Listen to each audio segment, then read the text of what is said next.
Hello everyone and welcome to the Bison Basketball Show. I'm Brian Shawn. The NDSU men's basketball team set out on their longest and maybe most difficult road trip of the season this week. It started on Sunday, taking on Missouri State in Springfield. Bison playing catch-up from the start, down 10 early as Carlin Dupree slices inside for the land. Dupree just 5 points on the afternoon. Later in the half, Kai Cabellis on the baseline, nice pass, leaving it for Spencer Eliason for 2. NDSU just 6 assists in the game.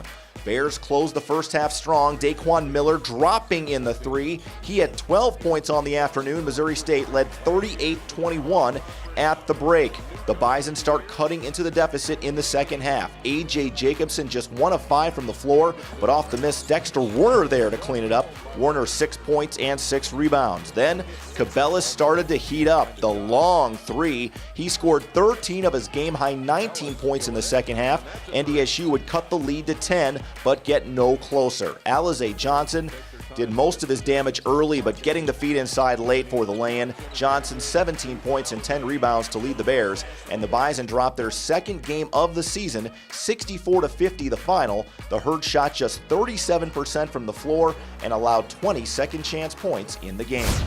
Dave Richmond and the Bison a tough test 2 nights later at number 7 Xavier. Musketeers come out firing out of the gate. The steal by Edmund Sumner leading to the 2-on-1 break. Quentin Gooden with the lay-in for a 12-point lead. Deng Gu came off the bench and provided a huge spark for NDSU. The redshirt freshman going strong to the basket and throwing it down over the defender. Take another look. The monster slam, but Gu just getting started. Later in the half, another quick drive inside off the glass for 2 plus the foul.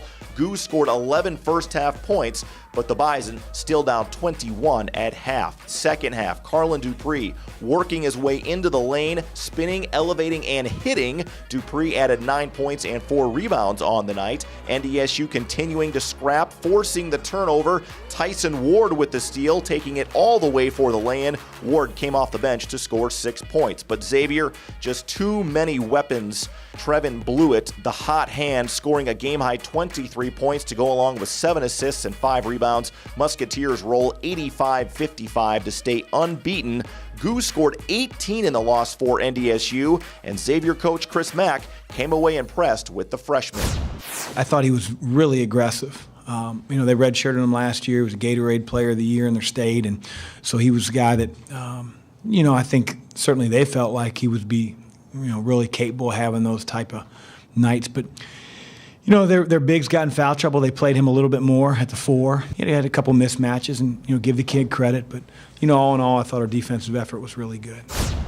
The Bison men will wrap up this long road trip at North Carolina A&T before returning home to take on North Dakota next week. Stay with us. Much more to come on the Bison Basketball Show. Next, we'll sit down with our color analyst, Greg Stemen. Take a look at the Bison men's schedule through the first month. The Bison Basketball Show on Midco Sports Network is presented by Nodak Mutual Insurance Company and Minn-Kota Windows.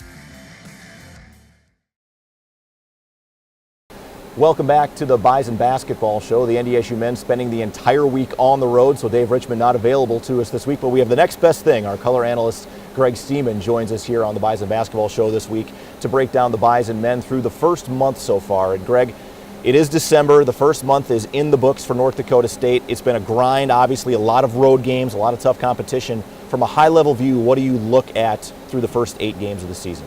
Well, I see, a core of experienced guys that have returned, and I also see them trying to blend in some of the younger guys. Now, that's I think the older guys have to sit back and understand that's the coach's job, is to blend those younger guys into the rotation, play to their strengths and weaknesses. But the older guys have to do something that's really difficult in college basketball, and that is get better as veterans.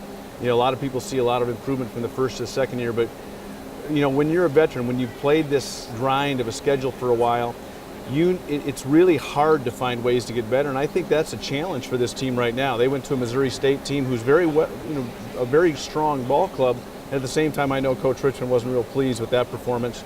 Then the Xavier game, as you talked about, they're going to destroy a lot of people. They made Northern Iowa look bad, who's a very veteran ball club. And I think what you take away from those games is that they're veterans, North Dakota State's veterans, guys like Miller, A.J. Jacobson, Dexter Werner, they've got to find ways to continue to improve, and it's not as easy as it was earlier in their career. So that's going to be a challenge for this coaching staff, and there's no question that the ceiling is still high for North Dakota State. You mentioned guys like Paul Miller and A.J. Jacobson. They're really the guys now. They're the juniors, they're the upperclassmen. Their roles have clearly changed from where it's been the past couple of years, and when it seems like teams now are game planning for them, that makes it more challenging for them to try to find their shots. How do you not get frustrated, and how do you adapt to that as a player now in this new role where teams are really game planning against you? Well, you make a great point. They're the object of scouting reports right now, and what mature players do is they embrace that. They don't run from it, they embrace it, and they don't allow it to frustrate them. What guys like A.J. Jacobson, Paul Miller, Carlin Dupree need to do at times off the catch is maybe create for a teammate. They need to maybe attack and draw a second defender so that scoring opportunities are 1 or 2 passes away from their teammates. Now that makes them even harder to guard, and it also improves the team offensively, because I think that's something that in watching like the Xavier game, I think there were opportunities to for guys like AJ and Paul Miller to do some things off the bounce. Maybe only 1 or 2 dribbles, but can you get that second defender, possibly even a third defender at times, to commit to you? Then, as we said, you're 1 or 2 passes away from finding an open teammate or creating a better scoring opportunity for guys on the floor.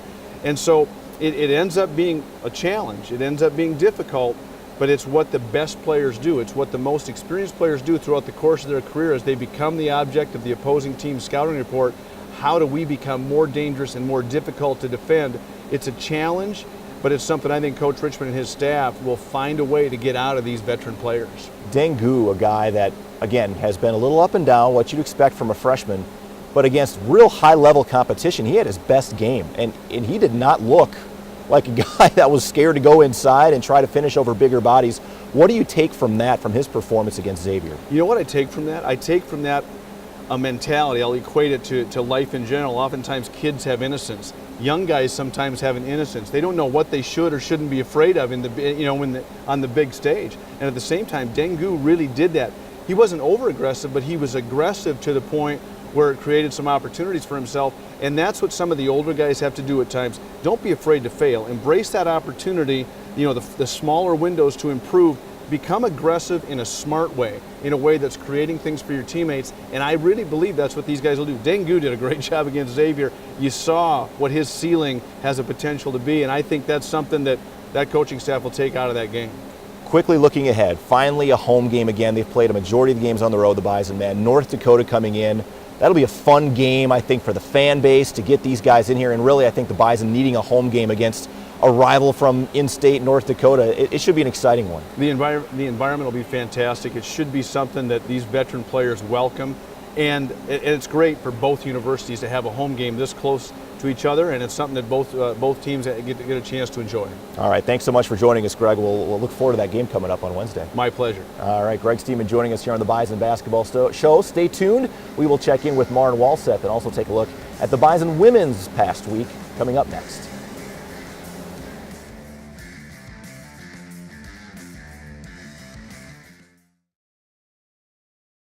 Welcome back to the Bison Basketball Show. The NDSU women's basketball team spent their Thanksgiving on the road in Southern California, participating in the Cal Poly Share SLO Beach Classic this past weekend. NDSU opening up against the host Cal Poly in the first game of the tournament at the Mott Athletic Center. Off to a good start. True freshman Riley Nudell spotting up and knocking down the three for an early lead. Later on the ball reversal, Emily Spear hitting the short jumper, and it's just a 1-point game. Spear going back to work again on the offensive glass. Back up for the bucket. Spear had 8 points and 9 rebounds in the game. Cal Poly an 8-0 run to end the first half. Hannah Gilbert a monster inside, 2 of her game-high 29. Mustangs up 12 at the break. Sarah Jacobson only 1 basket in the game. The deep 3 keeps the Bison within striking distance. Taylor Thunstead, the only NDSU player in double figures. She knocks down 3 of her team-high 13 points, but Cal Poly too much inside. Nikki Fauci off the glass. Mustangs had 40 points in the paint and go on to win at 73-46 the final. NDSU committed 25 turnovers in the game and shot just 25% from the floor. The Herd right back into action the next day to wrap up play against Central Michigan. Back and forth game early. Nice find on the inbounds pass to Brianna Jones for 2 of her 8 points. She also grabbed 6 rebounds. Presley Hudson answers on the other end with the 3. She had a double-double with 11 points and 12 assists. Riley Jacobson came off the bench and scored 4 points and grabbed 5 rebounds for NDSU. Bison down 20-13 after 1. Taylor Thunstead, another strong shooting performance. She had 5 of 10 from outside the arc, scored a team high 15. Bison down 10 at the half. In the second half, Emily Spear getting the feed, working around her defender. Spear with 10 points. Sarah Jacobson also scored 10 on the afternoon, including this 3. She also dished out 5 assists, but the Chippewas pull away in the fourth quarter. Aaliyah Sworry, the runner in the lane, and Central Michigan goes on for the win. 77-55 the final. NDSU shot only 4 free throws in the game and were out-rebounded 43-32. After wrapping up play against a Mid-American Conference opponent, the Bison back home taking on another MAC school, hosting Western Michigan, just their 3rd home game so far this season. The Bison jump out to a fast start on their home floor. True freshman Riley Nudell open on the wing for 3. She knocks it down. Nudell 7 points. NDSU opens on a 9-2 run. Second quarter, Brianna Jones crashing the offensive glass. The rebound going back up and in. Jones 8 points and 7 boards. Bison 10 offensive rebounds in the game. It's a 1-point ball game at the half. Western Michigan building a 7-point lead in the third until Kennedy Childers hits the pull-up. Childers 10 points off the bench. Broncos answering back. Marley Hill a really big night. 2 of her game-high 24 points on the hook shot, and it's an 8-point game. The Bison rallying back. Emily Spear left open at the top of the key, knocking it down. Spear another double-double with 15 points and 12 rebounds. With a minute to go, NDSU would force another turnover. Sarah Jacobson taking it away, going in for the lay-in. She added 10 points and 5 assists. It's just a 3-point lead. Final seconds, Taylor Thunstead launching and hitting the 3. Thunstead scored 8 of her 11 points in the second half, and it's back to a 3-point game. But Meredith Shipman salted away from the free throw line. The Broncos 22 of 32 from the stripe on the night, and hang on, 68-63 is the final. Both teams shot identical percentages from the field. NDSU learning and growing as the season goes on. I definitely think it's one of the best games that we've played. We just got to work on playing a full 40 minutes. I think that's what we need to win, but I'm definitely proud of how we played tonight, and I see the growth, and I definitely have faith in our team. We have to cut down with our turnovers, but we've been working on that, and we've got to keep moving forward. We can't let these losses pull us down. I mean, I see improvement all the time. We can't get down, and it's tough, it's frustrating, but we know what the end result's going to be, and just keep fighting and keep playing like we have, and keep getting better every day. It's going to be a good result. We now welcome in women's head coach Maren Walseth to the set. And Maren, Western Michigan, really good effort last night. Started really good, rallied back late. Overall, was that your best performance of the season? I think so, and there's a lot of positives that happened throughout the game. You mentioned the fight and the rally coming back in the fourth quarter. I was really proud of how we even started the game right off the bat, played very, very well. So certainly a lot of bright spots within that, looking to put a full 40 minutes together. Looking back a little bit, going on the road at Thanksgiving, spending the entire Thanksgiving break with your team, extended bonding because you're in one place for an extended period of time. What were you able to get accomplished during that road trip? I know the box scores didn't show wins, but at the same time, I think you guys probably saw some improvement in some areas. We did. You know, you go on the road for a lot of reasons, and one is to have experiences, and experiences shape our perspective of life. So we were able to go to the Golden Gate Bridge, you know, have some off-court experiences as well, and it was really great for our extended families to come and join us. There were a lot of parents, a lot of grandparents. I think Thanksgiving dinner was about 45 people. So that's very special. A lot of camaraderie. We played some games there, but on the court, you know, our first game, I think we were pressing a little bit. But our second game, I think we played much more relaxed, but again, couldn't quite put 40 minutes together. I want to talk to you real quickly about Emily Spear, who's one of those seniors, an undersized big, but just gives it her all every second she's on the floor. she's been almost a double-double machine over the last couple of weeks, and I'm guessing in terms of a leader, she's showing those younger kids what kind of effort it takes. Yes, Emily has a lot of very good skill set. But one thing I think that she really hangs her hat on is her work ethic, and she puts in a lot of hard work. She puts in a lot of time, and so when she can get a double-double or close to a double-double, not only does that help our team, but I think it really gives her confidence that the hard work that she puts in is really carrying over and is showing. Going back on the road again, you've yet to have back-to-back home games, but yet you're having more road games on the road at Milwaukee and Oakland. Talk about going back on the road. It's been a grind here these last few weeks. It has, and there are opportunities, and that's exactly what we talked about yesterday, and we'll continue talking about it going forward. We have opportunities, and we have to make the most of those opportunities. For some of the young players, the repetitiveness of being on the road and the same thing over and over and over again, that's where we improve and that's where we get better. You can't simulate going on the road unless you do it. And so we need to be on the road, and we need to have that same effort and intensity and focus that we had last night, on Saturday, and we'll be successful. All right, sounds good. Thanks for joining us, Maren. Good luck on the road. Thank you. All right, stay with us. Coming up, we will go one-on-one with Dexter Werner, the big man from Bismarck, North Dakota. That's next on the Bison Basketball Show.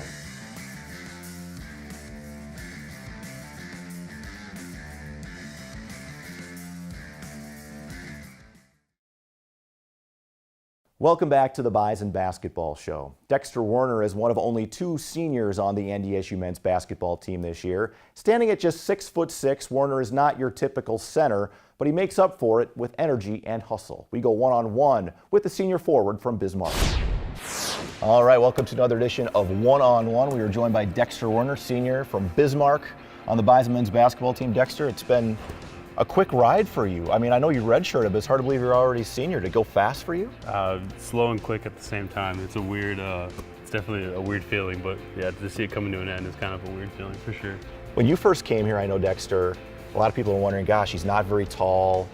Is he going to be able to play at the Division I level? I know in your mind you always believed you could, but was it almost good to have a lot of people wondering if this was going to be a good fit for you or not?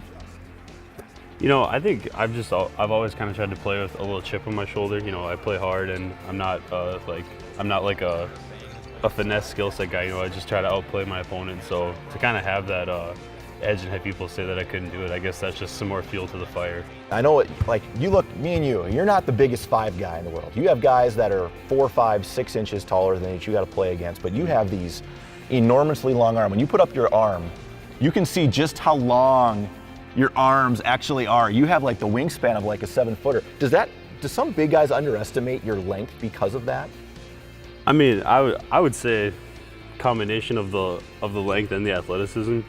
Just if you come in the gym, you're probably not going to pick me out as one of the more athletic guys, and that's fine because then that probably works to my advantage in the first few minutes of the game. So now a lot of times you will go inside, but you're also a guy that sometimes you'll go outside and start out here on the block, 16, 18 feet away.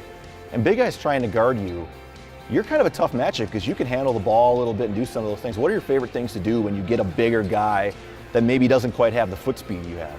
I mean, I'd say anything. I'm probably a little more comfortable off the block even because then I'm squaring up, and then like you said, I would take my speed over most 5 guys. So for me to be able to get out and have a little more space, I like that better because then I got more room to work with, and I can use some of my unique skills that a lot of 5s don't have. Let's put a move on me. What do you like to do when you get in there with big guys? I mean, spin, go around them, or the classic Gonzaga, do the spin, step on their foot, step on the foot, fall away, and somehow still throw it in there. But is that something that you actually do? No, that was totally an accident. But it worked. Yeah, but no, like I said, usually trying to get around somebody that gives me more room because obviously with some bigger guys, if I'm finishing over top, that's a lot tougher. So to be able to get around some guys and have some more space, that's usually where that works out better for me. All right, I'm guarding you. Let's go. So we're going right here? We're going right here. All right, so then usually, you gotta look. Hopefully double's coming, hopefully not though. Okay. Then usually going middle. And then usually lean back a little bit. Oh, okay. All right. I'm not going to give it to you that easy. That's fine. But yeah, like I said, I like going middle, get a little bit more of the room, get the lean back. and then shoot See, it it must up. have been my defense. No, I know what you're saying. Yeah, though, you stifled me. But there's times too that you'll step back to Dexter and you'll get him up in the air, and that's when you start using your footwork to go around a little bit too. And that's where I think getting those guys off balance, not quite sure what you're going to do, plays a big difference, right? Yeah. I know you're a business major. I know you would like to try to look to play after your college experience is done, but ultimately, professionally, what can you see yourself doing? What are some things that interest you? You know, I've always had an interest in technology and just like the business world. You know, I feel like, you know, there's difference. So like if you go to school to be a teacher, like you know you're going to teach, right? Or you go to, you know, if you're going to dentistry, you're going to be a dentist. So to kind of go into that business world where like there's just so many opportunities, I'm really excited about that because, you know, I don't have like that, like, I really want to do this job. Like, you know, there's so many different chances that I'll have with that business degree, so I'm excited to see what works out with that. All right, that's Dexter Werner, one-on-one. Werner is a two-time North Dakota High School Player of the Year and is the all-time leading scorer in Bismarck High School history. He led the Bison in rebounding last year as a junior and was named 6th Man of the Year in the Summit League as a sophomore. We'll be back to wrap up the Bison Basketball Show and take a look ahead after this.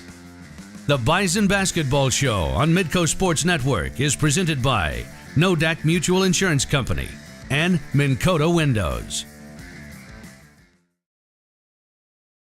Back to wrap things up here on the Bison Basketball Show, and the NDSU women's squad right back on the road again, taking on a couple of opponents from the Horizon League. The Bison women starting things off, taking on Milwaukee on Saturday afternoon before heading the road to take on former Summit League opponent Oakland on Monday. The Bison men wrap up their road trip at North Carolina A&T and then return home to host North Dakota on Wednesday at 7 p.m. Be sure to join us on Midco Sports Network for that in-state rivalry. That will do it for this week's edition of the Bison Basketball Show. We'll see you next week.